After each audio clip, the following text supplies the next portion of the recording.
আজকে আগরতলায় বাংলাদেশের সহকারী হাই কমিশনের কার্যালয়ে গতকাল উগ্র ভারতীয় হিন্দুত্ববাদীদের হামলা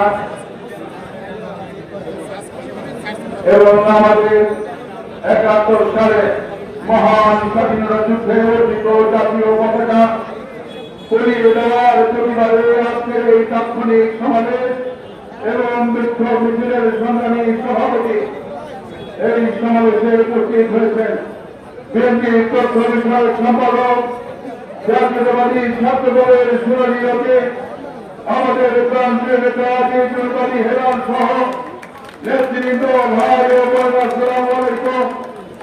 প্রিয় সমাবেশ, আমরা যারা এখানে সমবেত হয়েছি আমাদের সকলের হৃদয়ে রক্ত ক্ষরণ হচ্ছে।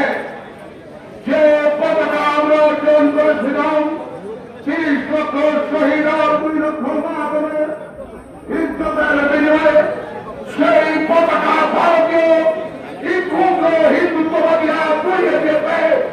আমরা এটা মেনে নিতে পারি না।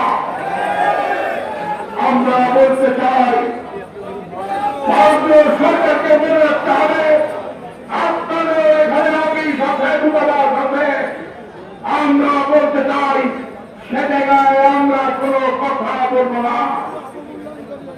আমরা মনে করি পারস্পরিক মর্যাদা নিয়ে পাশাপাশি বাস করবো, কোন প্রভুত্ব নিয়ে নয়।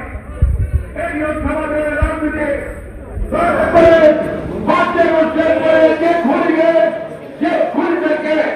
আপনি আশ্রয় দিয়েছেন ভারতীয় সরকার।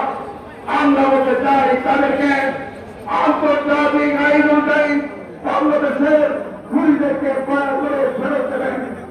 শেখ হাসিনা বাংলাদেশের ভারতে বাস করে বাংলাদেশের বিরুদ্ধে আমাদের ষড়যন্ত্র করছে। সেই ষড়যন্ত্র বাংলাদেশের মানুষ রুখে দেবে ইনশাআল্লাহ। পার্লামেন্ট সোনাদের ব্যবস্থা করেন। যে দেশে খুনি নয় সেই দেশ বন্ধু নয়, যে দেশে খুনি নয় সেই দেশ বন্ধু নয়, যে দেশে খুনি নয়। আমরা এখন মিছিল করবো। মিছিল পূর্ব সমাবেশে আজকের সভার প্রধান অতিথি আজিমুল বাড়ি হেলাল বিএনপির তথ্য বিষয়ক সম্পাদক, উনি বক্তব্য রাখবেন।